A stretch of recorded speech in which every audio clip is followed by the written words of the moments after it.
गाजे पंचम काल मा भव विषे भव्यात्मने तारवा मिथ्या मोह अंधकार गणवा सन्मार्ग संस्थापवा वर्ते चे जयवंत अंत करवा संसारना फंदने वंदो मंगल एज शासनपति श्री त्रिशिलानंदने श्री वीरजिनंदने अज्ञानतिमिरान्धानां ज्ञानं जनशलाकया चक्षुरुन्मिलितं येन तस्मै श्रीगुरुवे नमः। तस्मै श्रीगुरुवे नमः। तस्मै श्रीगुरुवे नमः। हम सबकी आस्था के अमरदीप वीतराग प्रभु नरसिंहपुर मंडन प्रभु वीर के चरणों में कोटि से वंदना। प्रकट प्रभावी चारों ही दादा गुरुदेव के चरणों में कोटि से वंदना। परम पूज्य परोपकारी सतपथ प्रदर्शक गुरुदेव के चरणों में आत्माविन वंदना। समादरणीय मोदी भगवंत भवशाव एवं शाविकार। हमारा विषय चल रहा है 12 व्रतों का। वास्तव में तो विषय कभी भी कोई संत नहीं चाहता कि कोई संत नहीं चाहता, आश्चर्य मत करना कि 12 व्रत ले आप। कोई संत क्या नहीं चाहता? 12 व्रत ले। क्या चाहता है वो? 5 महाव्रत ले। कोई नहीं चाहता। ये 12 व्रत जो लेता है वो तो कमजोर व्यक्ति है, लेकिन अभी तो इसी को ताकतवर बताया जाता है कि जो 12 व्रत नहीं तो आश्चर्य जगाया था, अरे 12 व्रत ले रखे आपने, बहुत बड़ी बात है। एक व्यक्ति ने कहा था, उन्होंने एक दृष्टांत सुनाया। दिल्ली गए थे किसी कारण से वो, और उन्होंने बोला कि आपका जो लड़का है और आप इतनी अच्छी पोस्ट पे हैं, इतनी बड़ी पोस्ट पे हैं, शायद वो मजिस्ट्रेट की पोस्ट से रिटायर्ड हुए थे, और इतनी बड़ी पोस्ट से रिटायर हुए हैं, आपके लड़के को आप जहां चाहें वहां पे सर्विस लगवा सकते हैं, तो बाबूजी आप क्यों इसको कहीं सर्विस लगा दें? तो उन्हें डांटते हुए बोला, खबरदार कभी इसके दिमाग में गंदगी घुसेड़ी तो खबरदार। तो जब उन्होंने पूरी बात बोली, ये अपनी काबिलियत पे बनेगा, अगर पूरी बात लंबी चौड़ी बात थी वो, आखिरी में वो बड़े प्रभावित हुए। तो बोले, बाबूजी मैं आपसे बहुत प्रभावित हुआ कि आप सच में बहुत महान व्यक्ति हैं, कि आप अपने बच्चों के लिए जब बेईमानी नहीं कर सकते तो आपने जिंदगी में कहाँ की होगी। तो उन्हें एक और जो जवाब दिया, फिर दूसरा थप्पड़ा मारा उनको, और उनको वो थप्पड़ अभी तक याद है। बोले, मैं महान नहीं हूं, तुम इतने नीचे गिर गए हो कि तुम्हें मैं महान दिखता हूं। क्या बोला उन्होंने? तुम इतने नीचे गिर चुके हो कि तुमको ये साधारण व्यक्ति भी क्या दिखता है? महान दिखता है। हम इतने नीचे चले गए कि कोई अगर रात्रि भोजन त्याग नहीं करता है, अरे क्या साहब रात्रि भोजन त्याग है, जमीकन का त्याग है, धन्य भाई धन्य आपको। अरे वो धन्य है, वो तो एक सामान्य शावक है, अभी तो उसको, वो तो कमजोर व्यक्ति है। कमजोर व्यक्ति को आप ताकतवर बता रहे हो। वास्तव में तो आपको क्या करना चाहिए? उसकी महानता बताना चाहिए कि अपनी निकृष्टता को धिक्कारना चाहिए कि मैं आज तक वहां तक नहीं पहुंच पाया, मैं 5 महाव्रत न ले पाऊं, कम से कम 12 व्रत तो लूं मैं। तो कोई नहीं चाहता आप 12 व्रत लें। परमात्मा ने सबसे पहले यही कहा कि भाई असंयम जो है वही सबसे बड़ा पाप है। एक भी असमय, अगर एक से बोलो तो असमय, 2 बोलो तो राग द्वेष। तो हमारे जीवन में ये 12 व्रत तो कमजोरी के रूप में, अगर ये भी नहीं ले पाए तो आगे जाकर हम जिन शासन से हम कहते हैं परमात्मा के आगे, भव भव तुम चरणों की सेवा, हूं तो मांगू छू देवादि देवा, भव भव आपके चरणों की सेवा मांगता हूं। चरणों की सेवा मांगने के लिए पात्रता हमें लानी पड़ेगी, नहीं लानी पड़ेगी? हमारी पात्रता का विकास करना पड़ेगा। अगर हमें पात्रता नहीं है तो हम रटते रहेंगे, मुझे चाहिए चाहिए चाहिए चाहिए, मिलने वाला नहीं है। दुकान पर गए आप, और दुकान पर जाने के बाद में कहता हूं मुझे ये नेकलेस चाहिए, ये नेकलेस चाहिए, तो क्या वो नेकलेस निकाल के दे देगा आपको? चाहिए का मतलब मुझे उसमें रुचि है। अब रुचि है तो उसके लिए क्या देना पड़ेगा? कीमत चुकानी पड़ेगी। तो अगर आप चाहते हो भव भव तुम चरणों की सेवा, तो कम से कम 12 नहीं तो 1 व्रत तो ले लो। कोई सा भी एक व्रत, सम्यक व्रत ले लिया। सबसे पहला कौन सा व्रत है?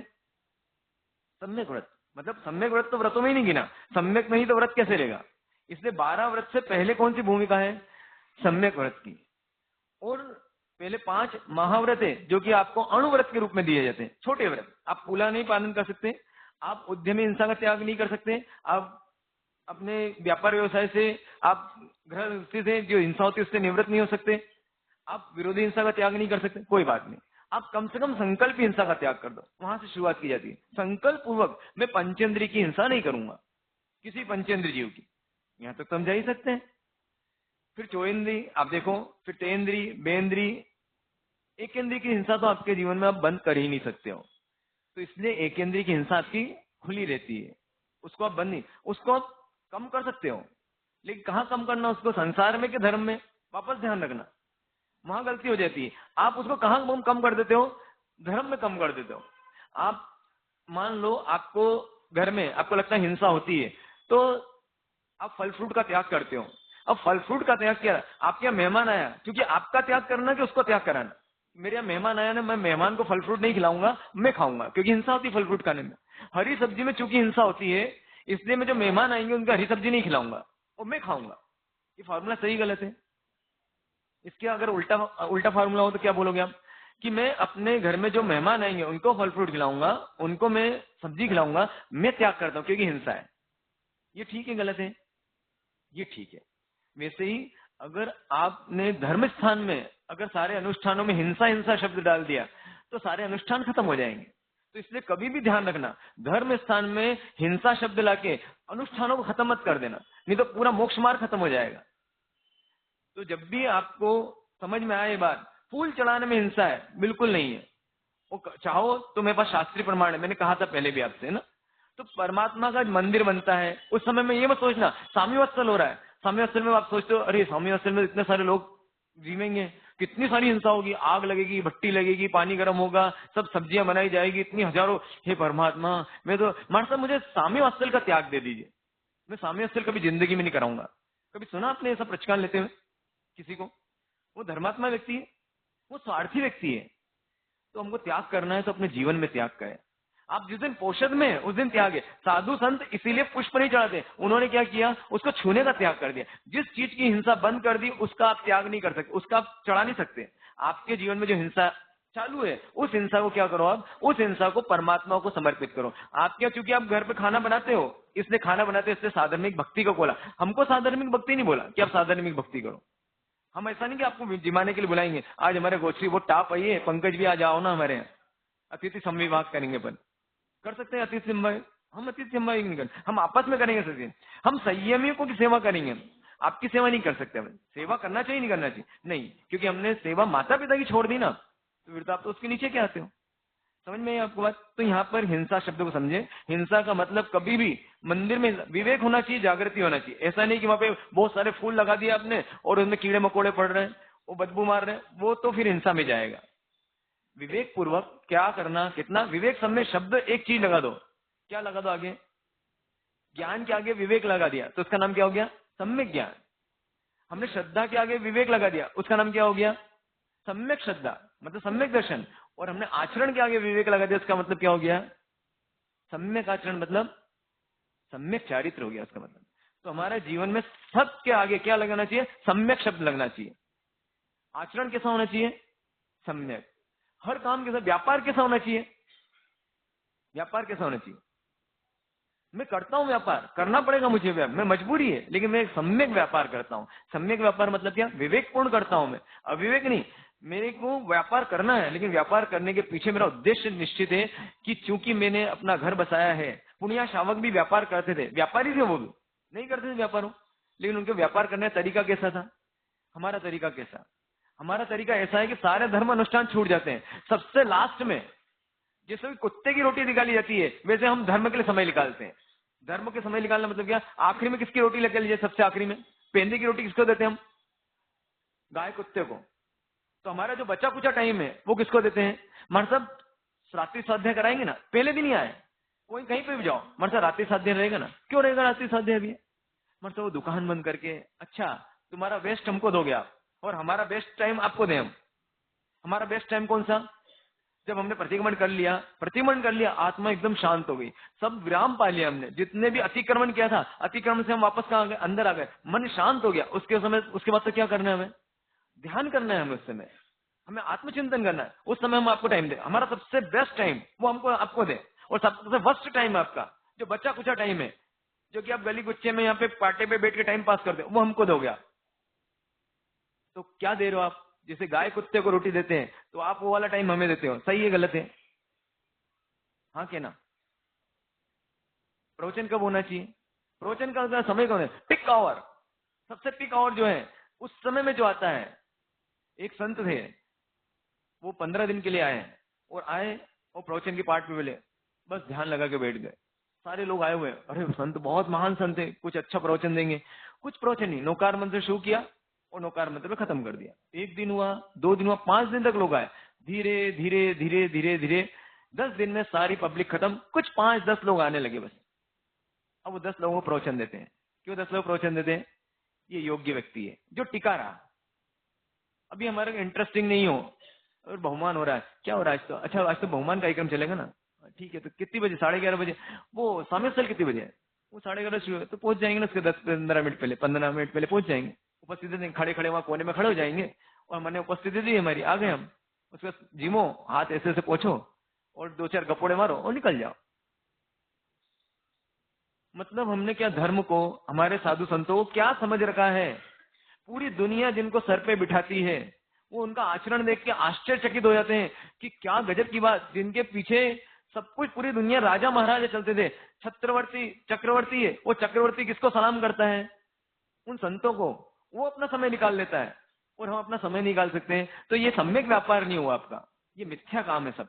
व्यापार कैसा होना चाहिए? चातुर्मास में क्यों संत रुकते हैं? इसीलिए कि भाई बारिश का समय रहेगा, इनका व्यापार व्यवसाय कम रहेगा, तो कम रहेगा, चलो भाई हम चलते हैं, इनको कुछ धर्म आराधना कराएंगे। तो महाराज जी बोलते हैं कि बहुत पुराने जमाने के हुआ, आजकल इतना है सीजनल व्यापार करते लोग, उस समय वो व्यापार नहीं, तो सम्यक व्यापार नहीं हुआ। परमात्मा ने इतना दिया है आपको, उसकी कृपा से इतना मिला है आपको कि आपके 7 पुश्ते खाएं तो आपको मतलब कमाने की जरूरत नहीं। लेकिन फिर भी हमारे पास में किस चीज के लिए समय नहीं होता है? धर्म आराधना के लिए। मतलब तपस्या करने से क्रिया करना जरूर रहेगा क्या?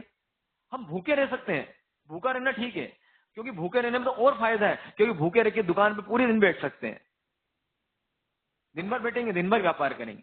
मतलब इसमें फेरी खमाशना, हाँ बिल्कुल फेरी खमाशना नहीं देना है। संसार में भी फेरी खमाशना मत देना, वहां ग्राहक को खमाशना मत मारना। द्रव्य से तो नहीं मारते हो, भाव से खमाशना मारते हो वहां पर आप। पत्नी के सामने द्रव्य से खमाशना तो मारते हो आप, कि भाव से ही मारते हो? भाव से तो मारते हो वहां पे, सारी दुनिया को खमाशने मारते हो, लेकिन उस परमात्मा ने जिसको दिया है उसको खमाशना नहीं देना आपको। अब ये कैसी विडंबना है बताओ हमारी? ऐसा जीव कहाँ जाएगा? कहाँ जाएगा ऐसा जीव बताओ? हम अपने आप को समझाएं, ये जीव तू क्या चाहता है? तू बता सही, कहाँ जाना चाहता है? तू क्या करना चाहता है? तेरा लक्ष्य तो निर्धारित कर कम से कम। सिर्फ पैसा कमाना है तुझे, खूब पैसा हो गया, उस परमात्मा की कृपा से संभाले नहीं संभल रहा है। आज कौन ऐसा है जिसको मालूम है बस चल चल मिला के कितने करोड़ रुपए हैं? किसी को पता नहीं होगा कितने चलो चल मिला के। बहुत कम शावक गिनती के होंगे जिनको मालूम होगा सिर्फ मेरे को इतना है। जिनके माथे पे कर्जा होगा इतने उतने लोग होंगे, बहुत कम गिनती चुनती के लोग होंगे। उन्होंने भी गलत काम किया होगा तो कर्जा हो गया होगा, बहुत सारी इच्छाएं बढ़ा ली और बहुत सारा कर्जा कर लिया होगा। जैन शावक कभी कर्जा नहीं लेता था, कर्जा देता था। मारवाड़ी कभी कर्जा नहीं लेता था। उसके बाद में वो कौन सा कार्ड होता है, क्रेडिट कार्ड होना चाहिए कि नहीं होना चाहिए? वो जैन नहीं है जिसके पास क्रेडिट कार्ड है, उसका कौन सा कार्ड होना चाहिए? वो देने वाला कार्ड, डेबिट कार्ड। मैं दे सकता हूँ किसी को जरूरत है। क्यों ये सोने की चेन पहनते हो गले में? इसलिए नहीं कि मैं अमीर दिखूं, इसलिए कि इसको देख के कोई गरीब व्यक्ति मेरे पास आ सके कि ये सेठ आदमी है और ये मुझे दे सकता है। अगर आपने गले में सोने की चेन पहन रखी है और कोई गरीब आदमी आए उसको 1000-2000 की आप अगर मान लो मदद नहीं कर सके तो आपकी चेन पहनना बिल्कुल बेकार। ये बोलता है कि मेरे पास क्रेडिट कार्ड नहीं है, ये क्रेडिट कार्ड की चेन नहीं है मेरी, 1,00,000-1.5 लाख की चेन पहन रखी इसलिए पहन रखी है कि कोई आए 10-20 हजार रुपए की अगर मदद करने आए, मदद के लिए आए, जो 10-20 हजार रुपए की मदद कर सकता है उसी को सोने की चेन पहनने का राइट से। ऐसा कहीं शास्त्र में लिखा है? मुझे लगता है ये मेरे मन की बात बोल रहा हूँ मैं, शास्त्र में कहीं लिखा नहीं है। बोलो आगम दिखाओ, आप कौन से आगम में लिखा है? नहीं दिखा पाऊंगा मैं आपको। तो हमारा जीवन कैसा होना चाहिए? एकदम आदर्श जीवन हो हमारा, सम्यक जीवन हो, विवेकी जीवन हो हमारा। उस विवेकी जीवन के लिए हमको क्या करना पड़ेगा? बहुत सारे दरवाजे तोड़ना पड़ेंगे जिन दरवाजों में बंधे हुए हम। एक राजा के पास में एक हवेली, उसका किला बनवाया, पहाड़ पे किला बनाया और ऐसा किला बनाया, उसने घर ऐसा बनाया, एक ही दरवाजा, सिर्फ एक दरवाजा, ताकि दुश्मन घुस न सके, आक्रमण न कर सके। एक ही दरवाजा बनाया। उससे दूसरे राज्य का राज्य मिलने आया, बोले उसने देखा, वो देखने आया कि मैं भी ऐसा बनना चाहता हूँ। हर व्यक्ति सुरक्षा चाहता है। बोले तुम्हारे मकान में, तुम्हारे किले में, तुम्हारे महल में वास्तव में ऐसी सुरक्षा है कि कोई परिंदा भी पर नहीं मार सकता है, बिल्कुल सही है। लेकिन एक कमजोरी है, तुमने एक दरवाजा रखा है, इस दरवाजे से कोई भी दुश्मन आ सकता है, मौत तो आ सकती है इससे। इस दरवाजा बंद होता तो शायद होता। तो बोले दरवाजा अगर बंद कर देता फिर सुरक्षा की जरूरत ही नहीं थी। क्यों? क्योंकि फिर तो मैं जिंदा ही नहीं बचता, वो दरवाजा बंद कर दो तो उसने बहुत अच्छा प्रश्न किया। इसका मतलब है कि दरवाजा तुम्हारे जीवन के लिए आवश्यक है। मतलब एक खिड़की खोली, एक खिड़की तो खोलना पड़ेगी। जितनी खिड़की खोली, जितना दरवाजा खोला है, उतना जीवन है आपके जीवन में। अगर मान लो 2 दरवाजे और खोल दो तो उतना जीवन और उत्कृष्ट है, और सारे दरवाजे हटा दो तो ये असली जीवन है। संत मतलब क्या, साधु मतलब क्या? उसे सारे दरवाजे तोड़ दिए अपने आसपास के। क्या दरवाजा, हमारी क्या सुरक्षा है? सड़क पे चलते हैं, फकीर की तरह चलते हैं हम सड़क पे। कोई पूछ ले हमसे कहाँ रहते हो, क्या जवाब दें हम उसको? वो कहाँ क्यों महाराज जी आप ऐसे पूछते हैं? तो हम यही जवाब दें, हम कहीं के नहीं रहे। क्या बोलते हैं? क्यों, कहाँ के रहे हम? अगर वो पूछ ले हमसे कि महाराज जी आप कहाँ जा रहे हो, तो हम जगह तो रहने वाले कहाँ के हो? अब कहीं के रहने वाले भी है। सड़क पे चलते हुए क्या हमारा डेस्टिनेशन हमको पता है कि यहाँ जाना है हमको, ये जगह है, ये हमारी जगह है, ये हम यहाँ पे रहेंगे, ये हमारे 4 महीने। अब 4 महीने बाद छीन लोगे, अभी 5 तारीख को छीन लोगे हमसे। अब बोले हमारे साथ पधारना, उस दिन क्या करोगे आप? हो गई कार्तिक पूनम आपकी। उस दिन लाए थे बड़े ठाट बाट से और छोड़ के ठाट बाट से आ जाओगे। क्योंकि मालूम है आपको कि कितने दिन के लिए आए हैं। तो हमारी दीवारें हैं कि नहीं है?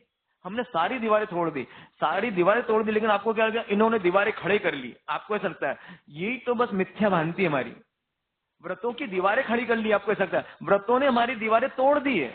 जो जो हमने व्रत लेते गए, हर व्रत ने हमारी एक दीवार तोड़ी है। लगता है कि नहीं लगता है आपको ऐसा? हर व्रत ने हमारी दीवार तोड़ी है। और आपको क्या लगता है कि हर व्रत हमारे लिए दीवार खड़ी कर देगा? ये पागलपन है। ये पागल, जो इस तरह का पागल है वो श्रावक नहीं बन सकता, कभी वो कभी साधु नहीं बन सकता है। उसको तो हर दीवार तोड़नी है। एक एक गेट चालू है तो जीवन है, उस गेट को भी बंद कर दोगे जीवन समाप्त हो जाएगा। और जितने गेट तोड़ोगे और बिल्कुल खुले आसमान के नीचे आ जाओगे, उस दिन आपका जीवन चालू होगा। अभी जी नहीं रहे हो आप, मर मर के जी रहे हो। जैसे एक चूहा जीता है ना, वो चूहे को बोलेंगे जी रहा है, लेकिन बस पनीर का टुकड़ा लगा हुआ है और आसपास क्या है उसके, खेत खाना है। अब वो जी रहा है कि नहीं जी रहा है? दिखता है जीता हुआ, लेकिन जी रहा है कि मर रहा हूं? हमेशा कुतरता रहता है। किसको कुतरता रहता है? उन उन बेड़ियों को, जिन बेड़ियों में बना हुआ है। लगता है आपको ऐसा जीवन जी रहे हो? ये व्रत लेना मतलब क्या? व्रत लेना मतलब बंधन में आना नहीं है, बंधन तोड़ने का नाम व्रत है। इसको नाम दे दिया व्रत, संकल्प। पहले की भाषा, पुरानी भाषा अलग हुआ करती थी, वो भाषा परिवर्तित हो गई। जैसे आज पाखंडी शब्द होता है। पाखंडी मतलब क्या? मतलब नकली आदमी। पहले पाखंडी का ये मीनिंग नहीं था। पाखंडी मतलब जो पाप को खंडित करने वाला, पाप को हटाने वाला, उसका नाम क्या होता था? पाखंडी होता है। आप शास्त्र पढ़ना, पुराने शास्त्र पढ़ना 300-400 साल पहले, वहां पर पाखंडी शब्द का मतलब नकली व्यक्ति नहीं था, डुप्लीकेट व्यक्ति नहीं था, खराब व्यक्ति नहीं था, सम्मानित व्यक्ति था पाखंडी मतलब। लेकिन जिसकी मान्यता सही नहीं हुई, बस इतना था। तो धीरे धीरे पाखंडी का मतलब अलग हो गया। तो समय के साथ भाषा परिवर्तित हुई है। व्रत का मतलब, पचकान का मतलब हो गया, संकल्प का मतलब हो गया कि बंधना। अब बंधना हो गया, भाषा बदल दी आपने, बंधना हो गया। अब बंधना हो जाए तो ऐसे जैसे व्रत नाम आता है तो हमारी दादी नानी याद आने लगती है कि भैया हमारे साहब इसमें ये छूट, ऐसा तो करना पड़ेगा क्या, वैसा करना पड़ेगा। सामयिक का पचकान देता हूं मैं आपको, बाल सामयिक लेना, सामयिक लेना, बाप रे 48 मिनट एक ही जगह बैठना पड़ेगा। अब क्या चाहते हो अपने जीवन से? चूहे की तरह घूमना चाहते हो? सामयिक मतलब रिलैक्स होना, सावधान, विश्राम। क्या अच्छा लगता है? विश्राम। एक विश्राम की अवस्था है सामयिक मतलब। एक विश्राम कर रहे हो समय। किसमें विश्राम कर रहे हो? अपनी आत्मा में विश्राम करना, उसका नाम सामयिक है। लेकिन आपको चूहे की तरह भागना अच्छा लगता है, बहुत काम है मर समय को। चूहे को कभी आपने सोते हुए देखा? मैंने आज तक नहीं देखा। भाई फुर्सत में देखा उसको बातचीत करते ऐसे आराम से लेटा हुआ है, रिलैक्स ऐसे, कभी देखा? मैंने आज तक नहीं देखा। उसको पिंजरे में भी डाल दो तो भी चारों तरफ ऐसे ऐसे घूमता रहेगा। क्यों, क्या चाहिए उसको? कुछ लोग बोलते हैं हमसे, हमारे साहब फालतू नहीं बैठ सकते, हमको कुछ काम चाहिए। तो हमारे साहब को क्या आती होगी, अनुमोदन आती होगी इसको अंदर। सुनते हैं हम आपकी बहुत सारी बातें सुन के हम मुस्कुराते हैं। आपकी बहुत सारी बातें सुन के, जैसे छोटा बच्चा होता है ना, मम्मी मम्मी मम्मी चलो ना प्लीज, चलो ना। क्या हो गया बेटा, क्या हो गया? मम्मी मैंने ना घर बनाया है, चलो ना एक बार घर देखने। अब वो घर देखने जाती है मम्मी। उसने अपने आंगन में एक हाथ लगा के और ऐसा ऐसा मिट्टी का घरौंदा बनाया, उसे सीप लगा दिए थोड़े थोड़े। मम्मी कहते वाह वेरी गुड बेटा, वेट बेटा मैं तेरा फोटो भी लेती हूँ उससे साथ में फोटो। वो बच्चा बड़ा खुश होता है, उसको लगता है बहुत महान काम करा। महान काम किया ना उसने। क्या काम किया उसने? मिट्टी इकट्ठी करी और मिट्टी इकट्ठी कर क्या कर दिया उसमें, उसमें घर बना दिया। ये हम भी क्या करते हैं, आपकी अनुमोदना करते, करना पड़ेगी। वो आपने कहानी सुनाई थी मैंने, एक पानी में भांग ही भांग मिल गई थी, पूरे गांव ने पी ली और राजा और मंत्री ने नहीं पी थी। तो क्या किया उन्होंने, ये पागल है। अब उनको बचना है, किससे बचना है? उन पागलों से। तो क्या करना पड़ेगा उनको, या तो खुद भांग पी ले या फिर भांग जैसी हरकतें करें होंगे। तो हम भी कैसी हरकतें करते हैं, आप कैसी फुग्गे लगाते हो, ओह वाह कैसा लग रहा है, बहुत बढ़िया एकदम जोरदार भाई, बहुत बढ़िया, इतना अच्छा सजाया आपने, बहुत अच्छा सजाया। तारीफ करते हैं हम किस चीज की, जैसे बच्चे की तारीफ की जाती है ना, वैसे तारीफ करते हैं। अब इच्छा में कमाशनो करते हैं महान साहब, छोटे बच्चे बुलाते ना, नौकार मंत्र बेटा, नौकार मंत्र सुना। अब नौकार मंत्र सुनाता है वो आपको, मतलब इसको नमुत्थनम भी आता है, सुना बेटा सुना। अब हम बड़े इंटरेस्ट से सुनते हैं। आपको समझ में ही नहीं आ रहा महाराज साहब का समय कितना प्रीशियस है, कितना कीमती है। उनसे क्या लेना है आपको, आप सुनाने आए हो कि सुनने आए हो, और आपने क्या किया है उसके साथ में। अरे वो कभी कभी तो मतलब पोएम सुना था बेटा, पोएम सुना बोले तेरी। अब महाराज साहब को क्या करना पड़ेगा, सुना भाई सुना। 15 मिनट के लिए आया व्यक्ति, वो 15 मिनट सुना के ही जाता है, सुनना चाहता ही नहीं कोई व्यक्ति इस दुनिया में, कोई व्यक्ति सुनना नहीं चाहता। मैं भी सुनाना चाहता हूं आपको, आप भी मेरे को सुनाना चाहते हो। कब अच्छा लगेगा आपको, सच बताओ कब अच्छा लगता है, कब अच्छा लगता है आपको? अतुल भैया, वो वाले अतुल भैया, अतुल भैया कब अच्छा लगता है? आप आधा घंटा बैठे थे मेरे पास है ना, कैसा लगा आपको, कैसा लगा आपको? बहुत अच्छा लगा ना। अतुल भैया आधे घंटा बैठे मेरे पास में, बहुत अच्छा लगा। ये बोलते मन हल्का हो गया हमारे साथ मेरा। बात सही है, सच बात है। मैं कब कहूंगा, बोले हमारे साथ 4 महीने आप ही को सुन रहे हैं, हमारी भी सुन लो। अब मुझसे लोग बोलते वहां से समय चाहिए आपको, मैं बोलता ठीक है समय देता हूं मैं। अपन बैठते हैं, बैठते मैं सोच के रखता हूँ, मैं कॉपी में लिख के रखता हूँ क्या क्या इनको बताएंगे ऐसे। तो जैसे ही बैठता है व्यक्ति हमारे साहब, उसका प्ले होता है, उसके अंदर पॉज बटन ही नहीं है, वो प्ले करता है सच में, वो प्ले करता है, उसके पॉज का बटन ही नहीं है। और मैं बोलता हूँ पढ़ी लेने का टाइम हो गया था। हाँ नहीं मार साहब आपका काम भी जरूरी है, आपको बहुत, आपने इतना समय दिया ना, बहुत बहुत कृतज्ञोस्मि, कृतज्ञोस्मि, बहुत बहुत समय दिया हमारे साथ। इच्छामी खमाशनो वंदे जनसमते ने, बस ठीक है। और मार साहब थोड़ी बहुत बातें और रह गई है, फिर अगली बार समय दीजिएगा ना। कब मैं अगली बार, अब मैं बताओ क्या करना चाहिए अगली बार, मैं समय दूं कि नहीं दूं उसको? वो कॉपी के पन्ने पे जो मुझे लिखा था, सबसे पहले दिन आया था, सबसे पहले दिन मैंने कहा था कि मैं चाहता हूं कि जितनी भी फैमिली यहाँ की है उनसे एक एक बार मीटिंग करूं मैं। बोला से याद है आप लोग को? बहुत सारी फैमिली आई भी सही, उन्हें जीवन में परिवर्तन भी किए, लेकिन मैं, हम चाहते हैं कि हमारे गुरु महाराज से जो मिला है हम लोग को, वो हम आपको डिलीवर करें व्यवस्थित रूप से। और आपको लिखा है बिल्कुल अच्छे से, जो मतलब हमको चाहते थे गुरु महाराज से। हम दो चीजें थी गुरु महाराज से, जो चाहते थे और जो नहीं मिल पाया हमको। क्यों नहीं मिल पाया? हम चाहते थे कि इस तरह से मिले उनसे कि वो बराबर हमको लिखित में दे, लिख लिख के एक एक चीजें दे हमको, बताएं हम समझाएं हमको। अब उनके पास इतना समय नहीं, 25 शिष्य उनके, तो ऐसे कैसे कर पाएंगे, एक एक समय कैसे दे पाएंगे वो? कोई बात नहीं, समाज की भी जिम्मेदारी उनके पास बहुत सारी। तो हम चाहते थे कि हम, जो मैं चाहता था अपने गुरु महाराज से, वो मैं क्या करूं, उन्होंने जो मुझे दिया वो उनको एक एक चीज लिखवाऊं मैं बराबर की, ऐसे से आप अपने जीवन को व्यवस्थित कर सकते हो। तो फिर धीरे धीरे धीरे कब आ गया वक्त, कौन सा आ गया पता ही नहीं चला, व्यवहार का व्यक्त हो गया। तो अरे जाना है क्या, अरे अब आप मुझसे पूछोगे, आप चिल्लाओगे जोर जोर से, क्या चिल्लाओगे? बहुत बढ़िया चतुर्मा, बहुत बढ़िया चतुर्मा। मैं क्या कहूंगा, सच में बिल्कुल एकदम शाश्वत सत्य जैसी बोल रहा हूं मैं, जैसे सूरज पूर्व से उगता है ना, सत्य है, वैसा सत्य बोलता हूं। अंदर से मेरे को लगेगा कि मैं जो दे सकता था ना, नहीं दे पाया, मुझे तो अफसोस ही होने वाला है। ये चातुर्मा से, हर चातुर्मा से मैं यही सोचूंगा मैं तो, ये नहीं, मैं बहुत कुछ दे सकता था इनको, और भी कुछ दे सकता था, रह गया मेरा, बहुत सारा रह गया। जैसे कि माँ को लगता है ना, एक माँ को पूछो उससे कि माँ तूने क्या क्या किया अपने बेटे के लिए, तो कॉपी लेगी और लिखना शुरू करेगी, तो शायद वो 2 आंसू टपके ही देगी अपने, कि यार मेरे बेटे के लिए कितना कुछ करना चाहती थी मैं तो। मैं चाहती थी उसको रोज मिठाई खिलाऊं, उसको हलवा खिलाऊं, खीर पूड़ी खिलाऊं, खिलाई नहीं पाई मैं तो। अच्छे स्कूल में पढ़ाऊं, पढ़ाई नहीं पाई मैं तो। उसको दिन भर गोदी में लेके खेलूं उसके साथ, खेल ही नहीं पाई मैं तो। उसको लिस्ट लंबी बना देगी, वो क्या क्या नहीं कर पाई उसकी लिस्ट बनाएगी। आप बताओगे मार्सम ने क्या क्या कराया, और मैं जानता हूं मैंने क्या क्या नहीं कराया। तुमको सुख होगा दुख होगा। ये अंतिम दिन का प्रवचन नहीं है अभी, है ना। हाँ, ये अंतिम दिन वाला प्रवचन नहीं है अभी। ऐसा मत सोचना कि भारत में कोई गलत पेज तो नहीं खोल दिया।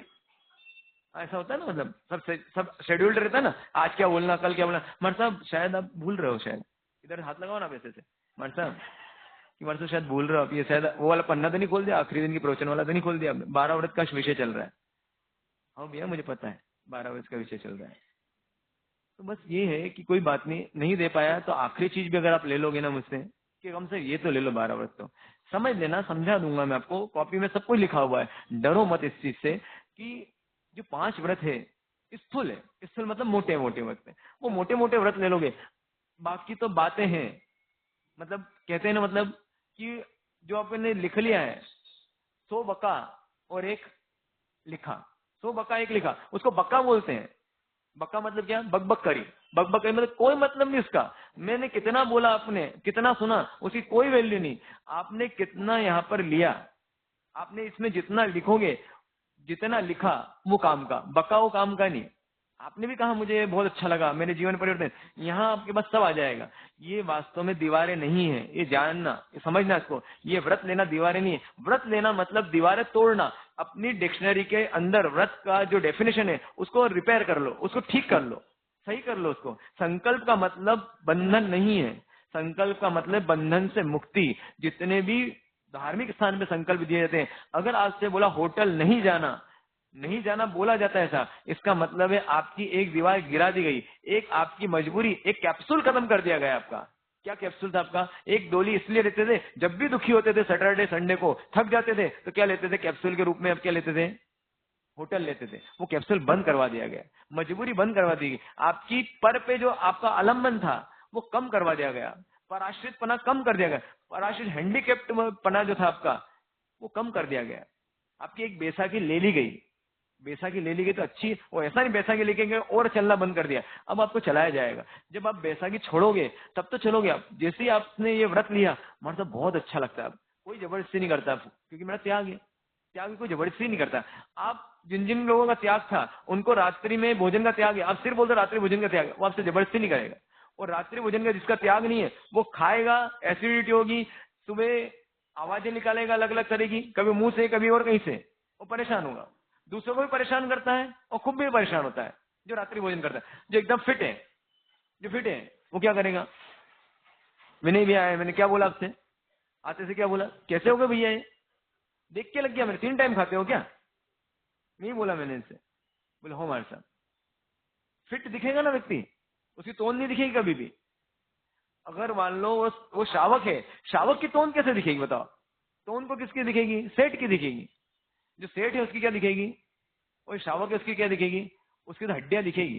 क्या दिखेगी? क्या दिखनी चाहिए सजल भैया? हड्डियां। बोले महाराज साहब तो वो भी जाने वाली है मेरी, तो वही बची अब तो। मैंने बोला कि अगर जब जाएंगे ना इतने रिलैक्स हो जाओगे आप लोग, हे भगवान कभी दूसरी बात पलट के आ मत जाना। 4 महीने में ऐसी हालत कर दी, सबके पुराने कपड़े निकल गए। क्यों निकल गए? क्योंकि मैंने तपस्या पे जोर नहीं दिया, आपने खुद को लगा कि इसके आनंद की। बहुत से लोगों को जाना पड़ रहा है, अब लगता है हमको खुद को आश्चर्य, मतलब हमने इतनी क्षमता है हमें कि हमने इतने दिन एकाश निकल लिए, इतने दिन व्यास निकले, इसे उपवास कर लिए हमको। प्रतीक भैया बोले थे ना उस दिन, हाँ अभी नई स्क्रिप्ट तैयार कर ली, नहीं करी? चौमासे के आते नहीं करी, उसी दिन रात में लिखोगे। तो ये क्या चीज है? ये दिल की भावना है। जो नियम में आता है तो नियम में आता है, उसकी आनंद ही अलग हो जाता है। ये हम नियम में आए तो आपको लगता है दुखी लगते हैं क्या हम आपको? हम हमारे आप नियम लिखना, एक बार नियम लिखोगे ना तो कम से कम 1000 नियमों में बंधे हुए हम, ऐसा लगेगा आपको। हमने 1000 दरवाजों पे लात मारी है और तोड़ा है उन दरवाजों को, और खुले आकाश के नीचे आ गए हम। वो कितना मजा आता है उसका हम समझते हैं। बस एक छत्र छाया चाहिए। आपने 1000 लोगों की छत्र छाया है आपके ऊपर और फिर भी दुखी हो, और हमारे पास किसकी छत्र छाया है? देव गुरु धर्म की। होता है ना 3 ऊपर, भगवान के ऊपर 3 क्या चीज होती है? छत्र होते हैं। हमारे ऊपर भी 3 छत्र है। किसका छत्र है? देव का, गुरु का और धर्म का। दिखता नहीं है लेकिन आपके छत्र दिखते हैं, लेकिन वो सब छत्र क्या करते हैं? आपको लोगों ने छत्र बना रखा है और आप लोगों की सेवा कर रहे हो। बस ये यहाँ से अपन, इसलिए जो यहाँ पर जो बताया जा रहा है, ये किताब जो है, ये किताब नहीं वास्तव में आपके मुक्त होने का, आपके सुखी होने का, ये सुखी होने की किताब है। इसको अरे ये कर पाऊंगी कि नहीं कर पाऊंगी, ये तो होगा नहीं मेरे से, इसकी छूट ले लेते हैं। ले लो छूट, एक एक भी व्रत किया, कहीं तो बन जाना थोड़ा सा। तो अपन रिवर्स चालू करते हैं, क्योंकि अब कितना समय बचा है आज का और कल का दिन। रिवर्स मतलब पेज नंबर आप देख लो, इसमें पेज नंबर हम आते हैं 41 पे, 41 पेज। इसमें नाम है अतिथि संविभाग व्रत, 12वां व्रत। देखो आपने सुना होगा ना, पहले बताया था आपको, कितने अणुव्रत कितने होते हैं? 5। गुण व्रत कितने होते हैं? 3। और शिक्षा व्रत कितने होते हैं? 4। शिक्षा व्रत मतलब क्या? 5 जो है वो 5 बीज है आपके पास में। 5 क्या है? बीज है, उनको बोना है, उन बीजों को। 5 जो व्रत है उनको बोना है। उनको बोने के बाद में जब बो गया तो थोड़े से निकल के आएगी फसल, फसल निकल के आएगी और गाय क्या कर जाएगी, उसको चढ़ जाएगी, पशु पक्षी उसको काट जाएंगे, इसलिए बागड़ लगानी है। बागड़ लगाने के लिए कौन से व्रत हैं? गुण व्रत हैं। तो जो 3 गुण व्रत हैं और 4 क्या है? ये खाद है। इन 4 को डाला तो कैसे हो जाएगी आपकी फल? लहला जाएगी। तो पहले अपन खाद की बात करते हैं, फिर बागड़ की बात करेंगे, और हम बीज की बात तो कर ही चुके हैं।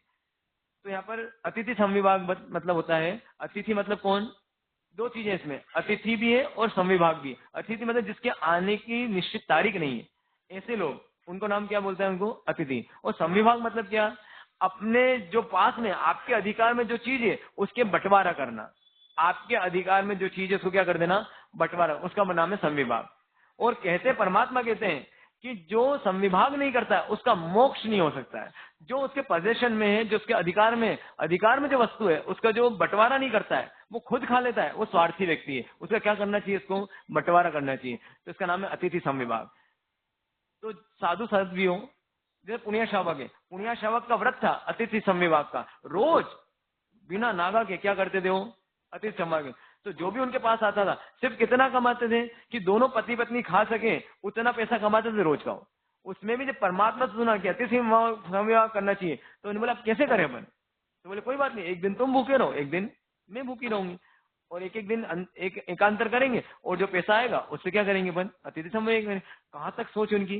वो परमात्मा ने हमको इतना दिया, लेकिन हमारे यहाँ अगर 4 मेहमान आ जाए तो दिमाग पे हमें 4 सल चढ़ जाते हैं। अरे पहले बोल के आते हैं ना एकदम, अरे महाराज साहब पहुंच जाए अचानक, तो उसके बाद में उसके व्यक्ति के पास हो जाए, कैसे कोई कुछ भी उठा के लिया, तो कुछ बोलते बनता नहीं, पहले से सूचना तो करनी चाहिए ना। मतलब आपको, मतलब महाराज साहब भी आए तो क्या होनी चाहिए? उनकी सूचना होनी चाहिए। बिना सूचना क्या नहीं मिलेगा आपके यहाँ?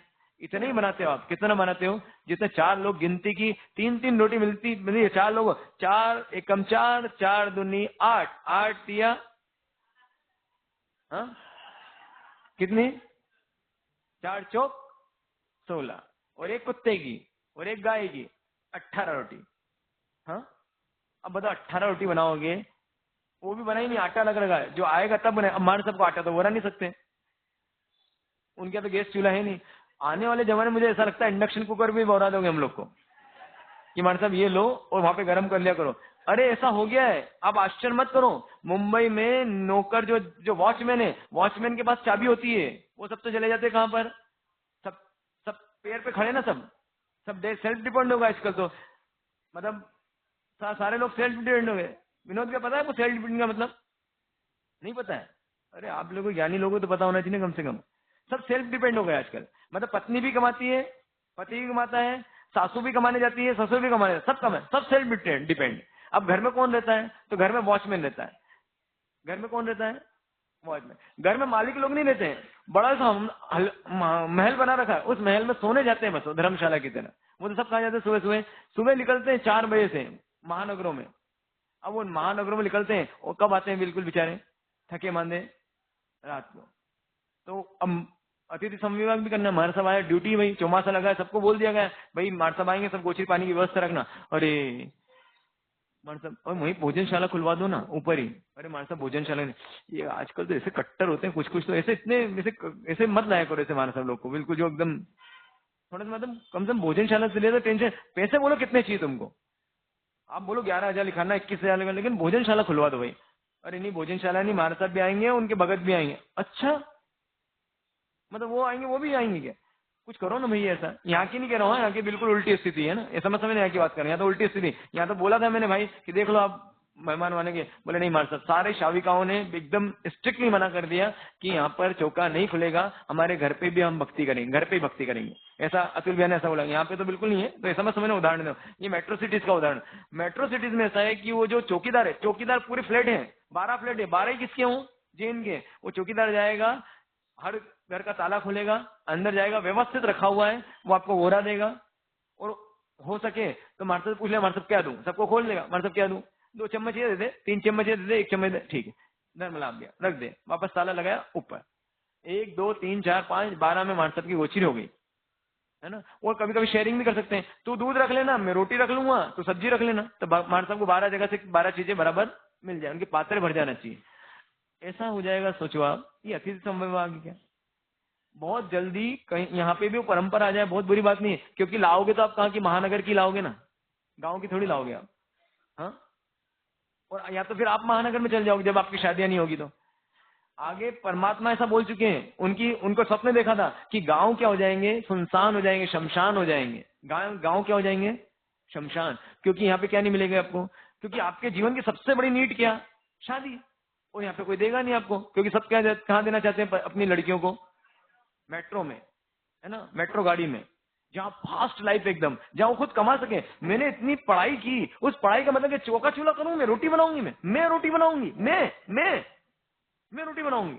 अच्छा, मैं इतनी पढ़ी लिखी लड़की रोटी बनाऊंगी, अब आटे में अच्छी आटा, अरे राम, ऐसा हाथ ऐसा हो जाता उसमें गंदा, मम्मी कैसे करती है? अब बेटा कोई बात नहीं, तेरे को हम क्या दे देंगे, हाँ, फूड प्रोसेसर क्या देंगे अब, हाँ, वहां पे तुम, अरे ऐसी मशीन आ गई, आश्चर्य हुआ मुझे सुन के। मुझे सिर्फ आपको कुछ नहीं करना, आटा डालना है, कैसा सूखा आटा डालना है, वो भी ऐसे हाथ से नहीं है, नहीं तो हाथ भी गंदा होता है उसमें, ऐसे डालना, हाइजीनिक, है ना। बिस्कुट उसमें डालो, पूरा पानी अपने आप से लेगा, पूरी मशीन से प्रोसेस करके, और आपको रोटी बना के दे देगा। रोटी खाना है तो, और नहीं खाना है तो आजकल तो गेहूं डालो, सिर्फ गेहूं डालो, और नीचे दलिया बन के आ जाता है। पता है आपको? ऐसे नहीं पता है आप लोग को? बैकवर्ड लोग, पता ही नहीं आपको। यहाँ पर महाराज साहब ने बताया, मुझे आश्चर्य हुआ कि यहाँ पे जिसके घर की पारी होती है, विनोद भैया, जिसके घर की पारी होती है, उस घर पे 2-4 महिलाएं पहुंच जाती है, उस घर पे पहुंच जाती है। क्यों पहुंच जाती है? उसको ऐसा ना लगे कि भाई मेरे यहाँ है तो उसको हेल्प हो जाए। कितनी बढ़िया बात।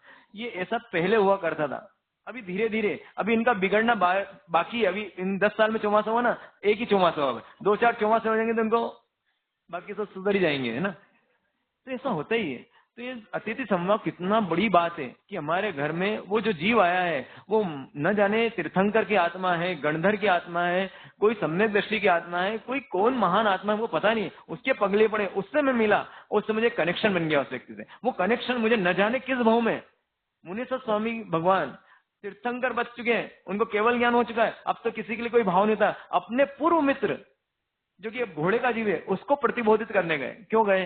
क्या चीज होगी इनके अंदर? तीर्थंकर जो बनता है, केवल ज्ञान जिसको हो जाता है, जिसके अंदर राग द्वेष मिट जाते हैं, उसको किसी से राग नहीं होता है, वो ऑटो सिस्टम में आ जाते हैं। ऑटो सिस्टम में क्या है उनका? ऋणानुबंध है। किससे ऋणानुबंध है? पूर्व भाव ने, उस मित्र ने उनकी मदद की हुई है, तो ऑटोमेटिकली कहाँ जाएंगे वो मतलब मशीन की तरह चले, उन्हें कोई विचार नहीं होता, मशीन की तरह कहाँ शरीर कहाँ पहुंच जाता है, शरीर पहुंच जाता है उस घोड़े के पास पहुंच जाता है। किस चीज के लिए? प्रतिबोधित करने के लिए। वो जीव जिसको आपने अतिथि संविभाग किया है, वो जीव न जाने किस भाव में आपको हाथ पकड़ के बाहर निकाल लेगा। हम घोड़े, गधे, ऊंट, बकरी बने होंगे और वो आएगा। और क्यों? क्योंकि हमने क्या किया? उससे एक रिलेशन, कनेक्शन जोड़ा हुआ हमारा। तो किससे कनेक्शन जोड़ा? साधर्मिक से कनेक्शन जोड़ा। वर्तमान में अतिथि संविभाग मतलब ऐसा हो गया है कि आप पोषित करो, मतलब 8 प्रहर का पोषित करना, सुबह और शाम का 8 प्रहर, एक प्रहर होता है 3 घंटे का, तो 8 × 3 कितना हो गया? 24 घंटे का पोषित करके, पोषित करने के बाद में अतिथि को बुलाओ। अतिथि मतलब आजकल अतिथि की परिभाषा होगी साधु साध्वी जो हैं उनको आप घर बुलाएंगे और उनको गोचरी वोहराने के बाद में जो उन्होंने वोहरा है, जो जो द्रव्य उन्होंने बोले, उसी द्रव्य से आप एकाशना करते हैं, तो उसका अतिथि संविभाग होता है। ऐसा आजकल की परंपरा में। लेकिन वास्तव में अतिथि संविभाग मतलब क्या? यही करना है आपको। अतिथि संवाद व्रत लेते हो तो साल भर में क्या करना? इसको टिक करना। लेकिन बहुत सारे पॉइंट्स भी हैं, इसको टिक करना, पढ़ना, इसको समझना, और जिसको समझ में ना आए वो एक बार मिल लेना। इसका नाम अतिथि संवाद। तो साल भर में ऐसा कर सकते हो। पोषण देने के बाद में अगले दिन एकाशने पूर्वक किसी भी साधर्मिक को, मतलब ये साधु संत हो सकते हैं या फिर कोई श्रावक हो सकता है श्रेष्ठ, या कोई वहां पुण्यशाली व्यक्ति होता है जो जिन शासन की आन बान शान हो। ठीक। दूसरा होता है इसमें पेज नंबर 39, पोषदोपवास। नाम सुना है इसका कभी आपने? नाम सुना है? पोषद उपवास का नाम सुना है कभी आपने? अरे पोषद लेते हो, पोषद का नाम सुना है आपने? हाँ, अभी आप लोग तो सुन लो कम से कम। इसको कोई ट्रांसलेट करना है बच्चों को, तो पोषद बोलेंगे तो बोले ये क्या चाहिए, सही ढंग से वो प्रोनाउंस भी नहीं कर पाएंगे। क्या क्या बोला, क्या बोला? पोषद, पोषद। हाँ, उनको अभी इंग्लिश के वर्ड जैसे आप प्रोनाउंस नहीं कर पाते बहुत सारी चीजें, तो वो क्या है, इनको ठीक से बोल भी नहीं पाएंगे किस चीज को, तो अर्थ तो क्या समझेंगे। आप भाग्यशाली हो कि कम से कम आप ढंग से क्या बोल पाते हो? हाँ, पोषद बोल पाते ना, मुंह खुलता है आपका, है ना, पोषद बोल पाते हो। पोषद मतलब क्या, सुन तो लो, कभी कर पाओ ना कर पाओ, ठीक कर पाओ नहीं कर, बड़े महान काम है पोषद करना। 4 प्रहर मतलब सुबह से लेकर शाम तक महाराज साहब जैसा ही रहना। और इसमें पोटी आए, वो आए तो जा नहीं सकते बाथरूम में, कहाँ जाना उसको, वॉट में जाना या फिर डायरेक्ट जाना। बहुत कठिन काम है, दुर्लभ एकदम। मानव जो पशु जीवन में आसान है, पशु जीवन में आसान है, वो कर सकते हैं, हम नहीं कर पाएंगे ना, नहीं कर पाएंगे। घिन आती है हमको, जिसको घिन आती है पोषद करने से, इस चीज से लिए बचता हूँ कि वहां पे पोटी, ये अशुचि भावना, ये अशुचि भावना यही तो है, देखने के लिए देख तेरे अंदर क्या है, गंदगी का तू भंडार है। इसने कितनी प्यारी व्यवस्था कर दी हमारे पूर्वाचार्यों ने। प्रकृति को डिस्टर्ब नहीं करना है, साथ में आपको पता चले कि मेरे अंदर क्या चीज बह रही है, इन नसों में जिसका इतना गर्व करता हूँ जिस शरीर का, उसके अंदर क्या बह रहा है, ये दिखाने के क्या बताया हमको। पोषद मतलब बोलते हैं आत्मा का श्रेष्ठ औषध। औषध मतलब ट्रीटमेंट, आत्मा का ट्रीटमेंट। इसमें क्या करना पड़ता है, इसमें आपको उस दिन 4 चीजों त्याग करना पड़ता है। आहार का, व्यापार का, अरे बाप रे, आहार का और किसका, व्यापार का। तीसरा श्रृंगार का, श्रृंगार नहीं करना, नहाना धोना नहीं, बाल को नहीं जमाना, ऐसे ऐसे भी नहीं करना, किसका। और चौथा किसका, ब्रह्मचर्य का। चारों चीजें कैसी दुर्लभ है, और ये करके क्या करना आपको, कितने घंटे रहना, 12 घंटे रहना ऐसे में, उसका नाम क्या है, पोषद। ये बोलते 4 पूरी पोषद, और 8 पूरी मतलब क्या, सुबह और शाम करना। ऐसा पोषद कर पाएंगे, सोच सकते हैं आप, कितना कठिन बात है। हाँ, प्रतीक दिया, कर पाओगे? हाँ हाँ, संवत्सरी के दिन करते हैं, संवत्सरी के दिन करवाएंगे। सिर्फ संवत्सरी के दिन क्यों? सिर्फ प्रश्न पूछा, आप पे नहीं, आप पे टॉर्च नहीं मारूंगा मैं। आप ये भले व्यक्ति लगते हो ना मेरे को, भोले व्यक्ति लगते हैं, इसलिए आपसे आपका नाम लेता हूं। बताओ, संवत्सरी के दिन क्यों करते हैं? मतलब एक, चलो ठीक है, संवत्सरी एक अंदर होने चाहिए, मैं कर नहीं सकता हूं ना, कम से 1 दिन तो करूं मैं। वो अच्छा, तो पक्षपात होना चाहिए। आप नहीं भी कर पाओ, नारकी जीव पोषण नहीं कर सकता है, देवता पोषण नहीं कर सकते हैं, ये पशु पक्षी पोषण नहीं कर सकते हैं, लेकिन पोषण नहीं कर सकते हैं, लेकिन उनके अंदर जो सम्यक दृष्टि होता है उसको पक्षपात होता है। किसका पक्षपात होता है, वीरति में आने का, कि मैं कम से कम 1 दिन तो जी के देखूं। तो आपका अगर पक्षपात भी, पक्षपात समझते ना, बायस जो उसके लिए, मतलब क्या हो, मतलब उसके लिए, मतलब दिल में बहुत भावना है आपकी कि ये तो करने ही जैसे ही है, लेकिन कर नहीं पा रहे हो आप। मान लो दवाई है कुछ बहुत कड़वी है, लेकिन आपको बोलते मालूम है आपको इसी दवाई से मैं ठीक होऊंगा। जैसे आई ड्रॉप होता है कभी कभी, जैसे आपने पतंजलि का आई ड्रॉप डाला हो, कभी डाला क्या, दृष्टि डाला, किस किसने डाला, नानी दादी मम्मी पापा सब याद आ जाते हैं, आते। एक बार एक महाराज साहब को बोला मैंने, अब मैंने उस समय उसको देखा नहीं था उसमें क्या चीज है, उसमें शायद प्याज लहसुन भी होता है ना उसके अंदर, अभक्ष शायद वो, तो अपन नहीं लेते। एक बार किसी ने लाके दिया, वो लाके दिया, और शाम को लाके दिया, उनके आंख में बहुत इरिटेशन होता है, वो किसी बहुत, मैंने भी सुनी थी तारीफ की, दृष्टि बहुत होती है। मैंने महाराज साहब डाल दूं क्या, आप थे क्या उस समय? हाँ, महाराज साहब भी थे, महाराज साहब भी साथ में थे। उन्होंने बोला महाराज साहब को, वो संधारा कर रहे थे महाराज साहब, तो मैंने महाराज साहब डाल दूं क्या आपको, एक भैया लेके आए बहुत अच्छा है, तो मेरे डाल दो, सहजता से बोला उन्होंने महाराज साहब ने, और मैंने उनको सहजता से 1 बूंद डाली। इनसे पूछो, इनको मालूम है, उस समय ये भी थे, मैं भी था, रात का समय था। क्या डाल दिया, मिर्ची डाल दी क्या तुमने अंदर, खड़े हो गए एकदम रिलैक्स थे हो। इतना करंट आ गया, इतने थके हुए थे हमारे साहब जिनको डाला मैं, एकदम थके हुए, एकदम परेशान थे बिल्कुल एकदम। सच में मेरे को लगा इतनी गजब की चीज है ये, मतलब हाथ पांव में भी, नसों में भी जान आ जाती इससे। ऐसे खड़े हो गए बिल्कुल, वो सोए हुए थे बिल्कुल, अरे क्या कर दिया मैंने, दूसरी आंख में डरवाया भी नहीं हमने। अब बताओ, लेकिन एक विश्वास होता है जिसको कि यार इससे मेरी आंख ठीक होगी, जलन तो करता है वो डालता है कि नहीं डालता है, बिक रहा है कि नहीं बिक रहा उनका। तो जब उनको इतनी जलन हुई, तो अगर मान लो, लेकिन जिसको पता है कि यार ये काम तो जोरदार करता है, एक मार्च में दूसरे ने डाला है, बोले इससे एकदम अच्छा दिखने लग गया, उनको ऐसा लगा। तो ये जो चीज है, जब हमको लगता है कि दवाई अच्छी है, इंजेक्शन है, हमको मालूम है कुत्ते काट खाया आपको, अब कुत्ता काट खाया, अब आपको 12 इंजेक्शन लगना है, लगवाओगे आप? हाँ, 14 लगते हैं, अब तो एक ही लगता है। हाँ, वो जैसे पोषक जैसे काम हो गया उसका भी, अब तो एक ही दिन करते हैं। कुत्ता काटता है तो एक इंजेक्शन लगाते हैं, तो हमको भी किसने संसार रूपी कुत्ता काट रखा है, इसलिए कितने पहले 12 पोषक, हर महीने में एक पोषक होता था, 14 होते थे ना वैसे, वैसे हर महीने में एक पोषक था, कम से एक महीने में एक पोषक था। राजा महाराजा सूर्य राजा की परीक्षा हुई, किस बात की परीक्षा हुई कि देखते हैं पोषक करता है कि नहीं करता है, और इतनी प्रशंसा करी इंद्र ने कि पोषक तो टालता ही नहीं है पर्व तिथि में। तो उन्होंने किसको भेजा, रंभा को और उर्वशी को भेजा, और धरती पे इतनी सुंदर बन के उनसे विवाह कर लिया। उन्होंने बोला कि तुमको पोषण नहीं करना है बस,